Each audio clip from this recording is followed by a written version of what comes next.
नंदी महाराज किए कौन पाई शिव मंदिर गले नंदी महाराज को कान रे कहिबा पई पड़ी थाए निजर मनस्कामना कौन पाई नंदी महाराज को कहिले भगवान शिवशंकर आम कथा जल्दी बुझी पारंती आम मनस्कामना जल्दी पूरा करि थांती जानिबा आजिर एई वीडियो माध्यम रे सांग माने आपण माने समस्ते शिव मंदिर जाइथिबे शिव मंदिर रे नंदी को मध्य देखिथिबे आ नंदी को कान रे मध्य निजर मनस्कामना कथा निश्चय रखिथिबे हेले आपण माने कोन जानिछंती आमे भगवान को सीधा डाकिले डायरेक्ट जाई ठाकुर पाखरे आमे प्रणाम करी ठाकुर को मनस्कामना जणाइले कौन पाई महादेव आमर मनस्कामना पूर्ण करती नहीं कौन पाई महादेव नंदी को रखिछंती तांकर भक्तंकर प्रत्येक कथा सुनिबा पाई सतरे कौन नंदी महाराज को कान रे आम मनस्कामना कथा कहिले आम मनस्कामना जल्दी पूरा होई थाए जानिबा भल भाबरे आजिर एई वीडियो रे सेथिपाई वीडियोटी को शेष पर्यंत देखंतु सांग माने मु विश्वजीत आपण मानकु स्वागत करुच्ची मोर एक नुआ वीडियो रे जदि वीडियोटी आपण मानकु भल लागिबो लाइक टीए निश्चित भाव में करदेवे समग्र विश्व रे भगवान शिवंकर अत्याधिक भक्त अछंती विभिन्न स्थान रे सेमानंकर मंदिर मध्य निर्माण करा जाइछि आपण निश्चित भाव में एही मंदिर गुड़िकरे गोटिए जिनिस लक्ष्य करिथिबे प्रत्येक शिव मंदिर रे निश्चित भाव में एक नंदी अछंती कुहा जाए नंदी शिवंक पई अत्यंत प्रिय शास्त्र अनुଯାयी जदि नंदी कान रे कौनसी इच्छा कुहा जाए तेबे ताहा शीघ्र पूर्ण होइथाए तथापि नंदी कान रे किछि कहिबार एक विशेष उपाय रहिछि एही शब्दटी अनुसरण करिबा परे भोलेनाथ तुमर कथा शुणती सांग माने नंदी पूजा करंतु नंदी कान रे आपणकर इच्छा कहिबा पूर्वरु तांकर सठिक उपासना करिबा उचित पूजा सरिबा परे आपण माने तांको कान रे कहि परिबे तथापि यह करिबा बेले मने रखंतु जे आपणक ओठ आपणक हाथ रे बंद होइथिबा दरकार जहा फल रे केही आपणक ओठ पढ़ी पारिबे नाही इच्छा कहिबा परे नंदी को फल किंबा मिठा मध्य दियाजिबा उचित एहा सहित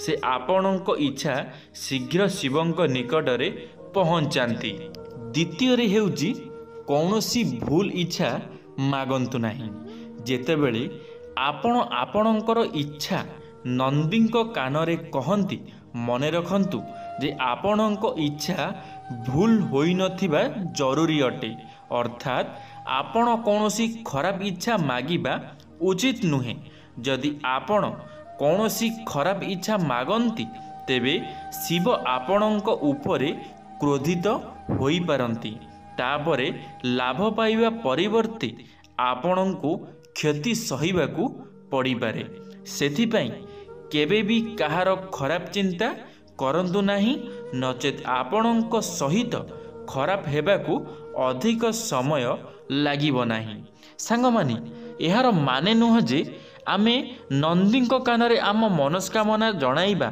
आम दुख जणाइबा आम कथा जणाइबा ता माने नुह जे आम मन को जहा आसीबो आमे ताहा जणाइबा आमे का खराब चिंता करी तांको आगरे जणाइबा कि ए लोकटीर खराब हो जाओ यह केबे भी हेले संभव नुहे तो सेति पई आमे भल पई जणाइबा आमर कौनसी काम रे सफलता हेउ नाही आमे कौनसी काम रे अटकी जाइछे कि आमर शारीरिक कौनसी असुविधा अछि आमे से कथा जणाई परिबा हेले एक कथा केबे जणंतु नाही कि कहार केमिति खराब हेबो कहार केमिति नुकसान हेबो एक कथा केबे भी हेले जणाइबे नाही तृतीय रे हेउची नंदी निकट रे एक दीप जालंतु कुहा जाए जे नंदी पूजा बिना शिवंक पूजा समर्पित बोली विवेचना करा जाए तेणु जेतेबेले आपण भगवान शिवंकु पूजा करती ସେତେବେଳେ ନନ୍ଦୀଙ୍କୁ ମଧ୍ୟ ପୂଜା କରନ୍ତୁ। ଆପଣଙ୍କ ଇଚ୍ଛା କହିବା ପୂର୍ବରୁ ଯଦି ଆପଣ ନନ୍ଦୀଙ୍କ ନିକଟରେ ଏକ ଦୀପ ଜାଳନ୍ତି ଏବଂ ତାର ଆରତି କରନ୍ତି, ତେବେ ଆପଣଙ୍କର ଇଚ୍ଛା ଆହୁରି ଶୀଘ୍ର ପୂରଣ ହେବ। ଆପଣ ଶୁଭ ଫଳାଫଳ ପାଇବେ। ସାଙ୍ଗମାନେ, ଯେବେ ଆପଣମାନେ ଶିବ ମନ୍ଦିର ଯାଉଛନ୍ତି, ଶିବଙ୍କୁ ପୂଜା କରୁଛନ୍ତି, ଶିବଙ୍କ ସାମ୍ନାରେ ଦୀପ ଜାଳୁଛନ୍ତି, ସେତେବେଳେ ନନ୍ଦୀଙ୍କ ସାମ୍ନାରେ ମଧ୍ୟ ଟିକେ ଦୀପ ଜାଳନ୍ତୁ। ଦେଖିବେ ଆପଣଙ୍କର ମନସ୍କାମନା ବହୁତ ଶୀଘ୍ର ପୂରା ହେବ। ଚତୁର୍ଥରେ ହେଉଛି କେଉଁ କାରଣରୁ ନନ୍ଦୀଙ୍କ କାନରେ ଇଚ୍ଛା କୁହାଯାଏ। ଆପଣମାନଙ୍କ ମଧ୍ୟରୁ କେତେକ ନିଶ୍ଚିତ ଭାବରେ ଭାବୁଥିବେ ଯେ ଯଦି ଶିବଙ୍କୁ ତାଙ୍କର ଇଚ୍ଛା କହିବାକୁ ପଡ଼ିବ, ତେବେ ସେ କାହିଁକି ତାଙ୍କ ସହ ସିଧାସଳଖ କଥା ହୋଇପାରିବେ ନାହିଁ, କାହିଁକି ନନ୍ଦୀଙ୍କ କାନରେ କଥା ହେବାକୁ ପଡ଼ିବ। ବାସ୍ତବରେ ଶିବ ତାଙ୍କ ତପସ୍ୟାରେ ସର୍ବଦା ରୁହନ୍ତି। ଭକ୍ତମାନଙ୍କୁ ନନ୍ଦୀଙ୍କୁ ସେମାନଙ୍କର ଇଚ୍ଛା କହିବାକୁ କୁହାଯାଇଛି, ଯାହାଦ୍ୱାରା ତାଙ୍କର ତପସ୍ୟାରେ କୌଣସି ପ୍ରତିବନ୍ଧକ ହେବ ନାହିଁ। ତାପରେ ନନ୍ଦୀ ଆପଣଙ୍କ କଥାକୁ ଶିବଙ୍କୁ ଜଣାନ୍ତି। ତାପରେ ଆପଣଙ୍କ ଇଚ୍ଛା ପୂରଣ ହେବା ପାଇଁ ଅଧିକ ସମୟ ଲାଗେ ନାହିଁ। ସାଙ୍ଗମାନେ, ଆପଣମାନେ ଜାଣିଥିବେ ପ୍ରଭୁ ଶିବ ଶଙ୍କର ସବୁବେଳେ ତପସ୍ୟାରେ ଲୀନ ରହିଥାନ୍ତି।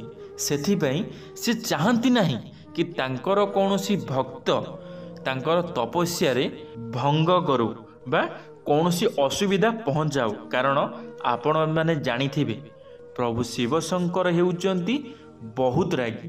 ଯେତେବେଳେ ଶିବ ଶଙ୍କରଙ୍କର ତୃତୀୟ ନୟନ ଖୋଲିଯାଏ, ସେତେବେଳେ ପୃଥିବୀରେ ପ୍ରଳୟ ଆସିଯାଇଥାଏ। ଆଉ ଶିବ ଶଙ୍କର ଯେତେବେଳେ ତପସ୍ୟା କରୁଥାନ୍ତି, ସେ ତପସ୍ୟାରେ ଏତେ ଲୀନ ହୋଇଯାଇଥାନ୍ତି, ସେ ଭକ୍ତର କଥା ମଧ୍ୟ ଶୁଣିପାରିନଥାନ୍ତି।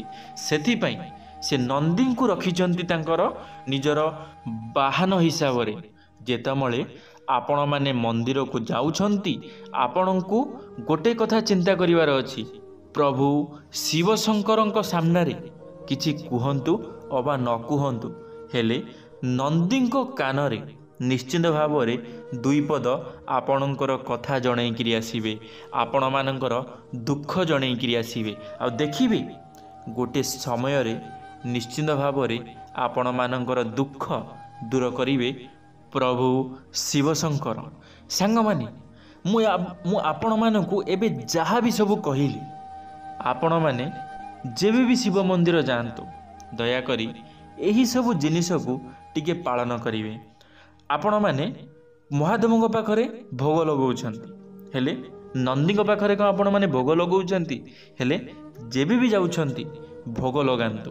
ଆଉ ଦ୍ୱିତୀୟରେ, ଆପଣମାନେ ବାହାରକୁ ଆସିଲା ପରେ ମନ୍ଦିରରୁ ଯେତେବେଳେ ପୂଜା ସାରି ବାହାରକୁ ଆସିଯାଉଛନ୍ତି, ଦେଖିବେ ମନ୍ଦିର ସାମ୍ନାରେ ଆପଣଙ୍କୁ ପ୍ରତ୍ୟେକ ସମୟରେ ଗାଈ ହୁଅନ୍ତୁ ନହେଲେ ଷଣ୍ଢ ହୁଅନ୍ତୁ ଆପଣଙ୍କୁ ମିଳିଯିବେ। ସେମାନଙ୍କୁ କିଛି ଖାଇବାକୁ ଦିଅନ୍ତୁ। ଦେଖିବେ ଆପଣଙ୍କର ଯାହା ବି ଇଚ୍ଛା ଥିବ ସେ ଦିନେ ନା ଦିନେ ନିଶ୍ଚିତ ଭାବରେ ପୁରା ହେବ। ଯେତେ ଜଲ୍ଦି ହେବ ଆପଣମାନେ ଦେଖିବେ ପୁରା ହେଇଯିବ।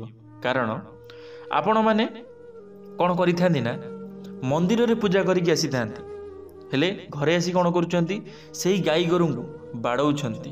ସେଇ ଷଣ୍ଢଙ୍କୁ ଯଦି ଆପଣଙ୍କର ଫସଲ ନଷ୍ଟ କରିଦେଉଛି, ଆପଣମାନେ ତାଙ୍କୁ ଗୋଡ଼େଇ ବାଡ଼ଉଛନ୍ତି। ଏହା କେତେ ଦୂର ଠିକ୍? କେବେ ବି ହେଲେ ଏମିତି କରନ୍ତୁ ନାହିଁ।